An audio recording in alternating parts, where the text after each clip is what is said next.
keberadaan atau figur yang lahir dari pertanyaan manusia saat itu di dalam kawasan Danau Toba ketika mereka mampu mempertanyakan siapakah aku. Yang menjadi pertanyaan, apakah si Raja Batak itu merupakan keturunan Adam dan Hawa? Apakah ada hubungan antara si Raja Batak dengan Adam dan Hawa itu? Ketika memilih keberadaan si Raja Batak, maka akan meruntuhkan daripada paham dari imannya yaitu Adam dan Hawa. Dan ketika memilih daripada Adam dan Hawa daripada awal sosok tunggal manusia, maka akan meruntuhkan posisi si Raja Batak dan sampai sekarang mereka masih memiliki dan menggunakan marga itu dan melekat pada namanya.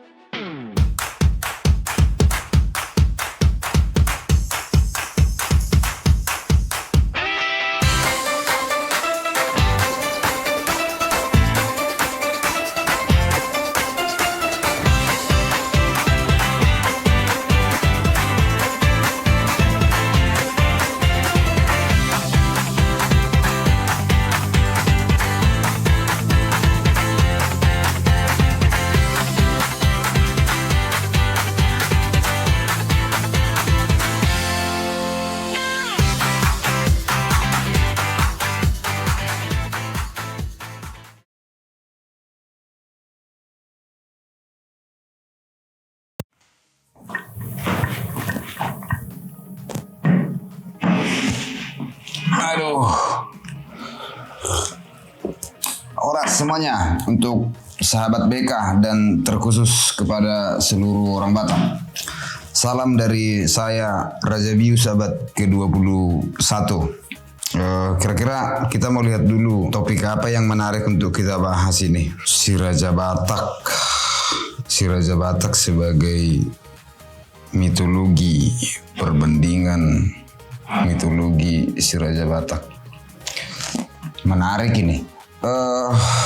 Menarik itu ketika ada pertanyaan tentang keberadaan si Raja Batak dalam mitologi budaya Batak, dan ada beberapa orang mencoba memperbandingkan keberadaan daripada si Raja Batak sebagai awal mula manusia yang tunggal daripada memori kolektif orang Batak, dan selalu diambil perbandingannya dengan posisi Adam dan Hawa tuh. Nah, bolehkah itu diperbandingkan?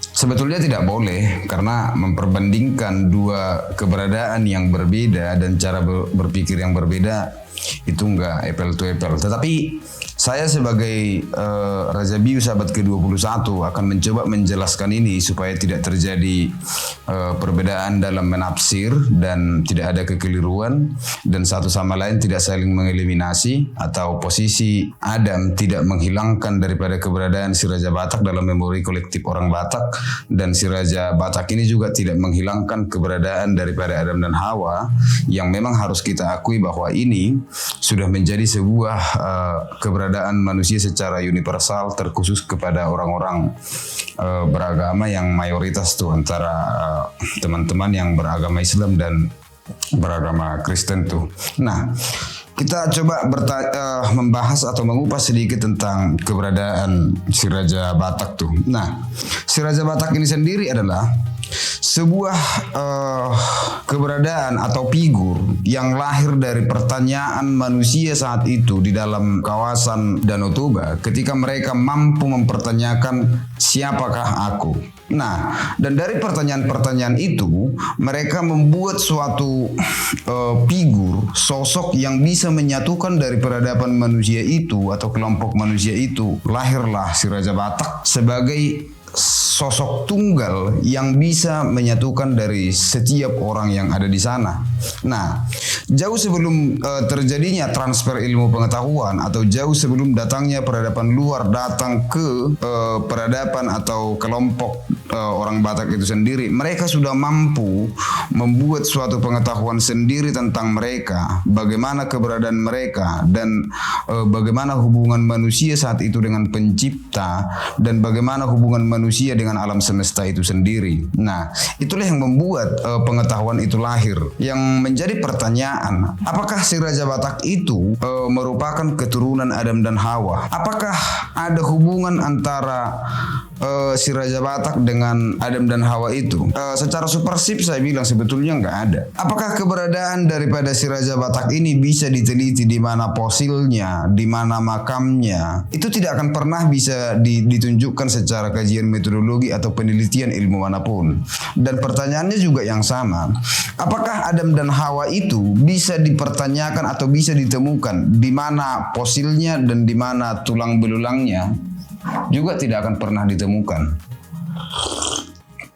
Karena Adam dan Hawa itu dan si Raja Batak itu sendiri akan bisa dia merujuk kepada sebuah penelitian ketika pertanyaan paling mendalam, sejak kapan cerita tentang Adam dan Hawa itu dan si Raja Batak itu mulai muncul. Nah, disitulah dia menjadi penelitian arkeolognya, bukan tentang keberadaan fisiknya.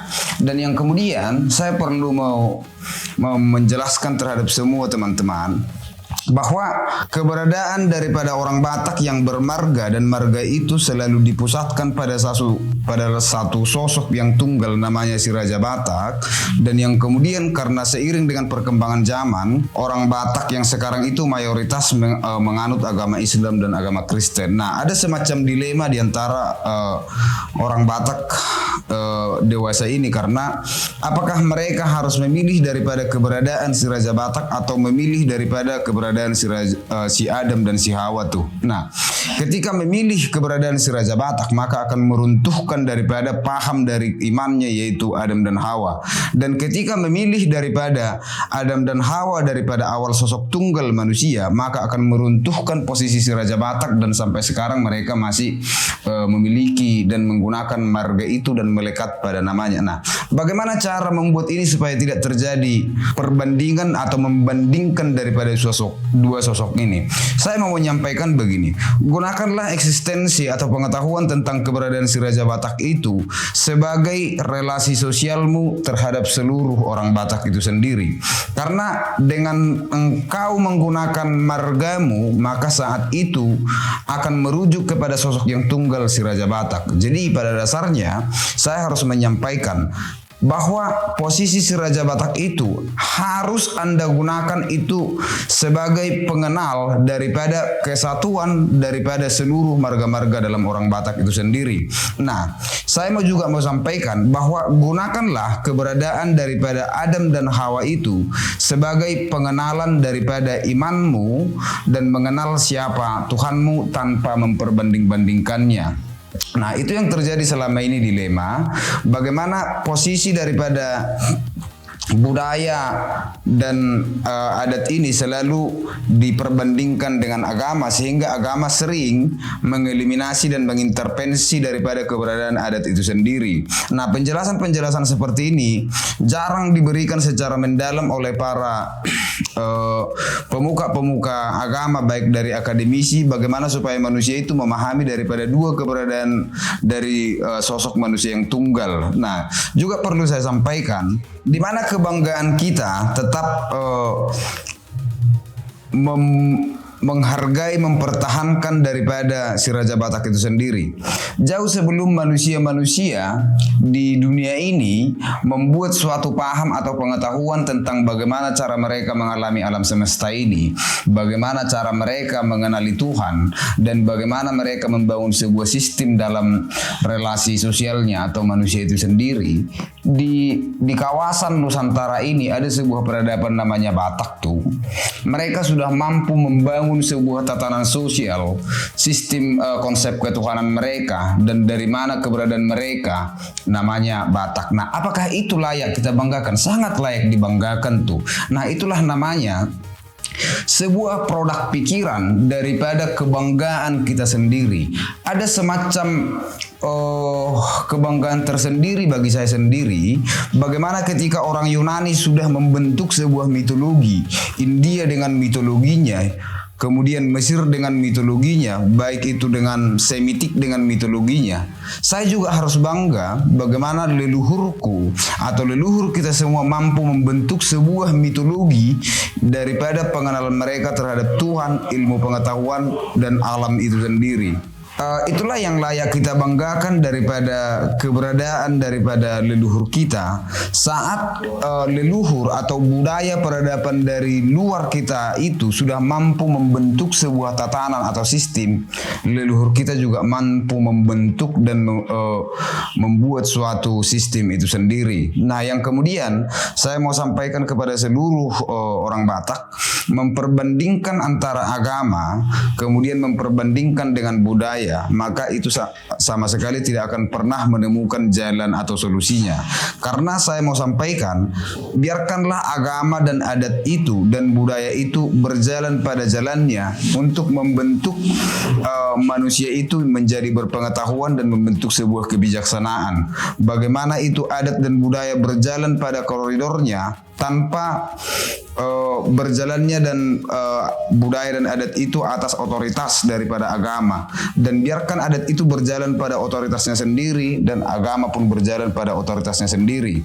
Kemudian perlu juga saya sampaikan bahwa pemangku-pemangku agama dan pemangku adat ini jangan menjadi sebuah rivalitas atau terjadi persaingan atau kompetisi di dalam sebuah perhelatan terkhusus dalam Batak itu. Ada baiknya mereka itu menjalin sebuah kerjasama, bagaimana membentuk manusia itu menjadi manusia yang bijaksana dan membentuk manusia itu menjadi sebuah refleksi. Dan saya juga berpesan terhadap seluruh masyarakat, teman-teman atau semua manusia atau orang Batak, gunakanlah agama yang Anda pahami itu sebagai refleksi dan jangan pernah menggunakan agama itu sebagai alat. Karena ketika agama itu digunakan sebagai alat, saat itu manusia itu akan menjadi kaku. Dan juga saya berpesan terhadap pemangku-pemangku adat, gunakanlah adat itu juga sebagai refleksi atas seluruh manusia itu sendiri dan jangan digunakan sebagai alat untuk mengatur dan mengontrol manusia itu sendiri. Karena saat adat itu digunakan sebagai alat, maka saat itu terjadi namanya manusia yang kaku dan tidak merdeka dengan pemikirannya. Salam dari saya, dan saya akan bahas topik-topik yang menarik untuk berikutnya. Horas untuk orang Batak, salam sahabat BK.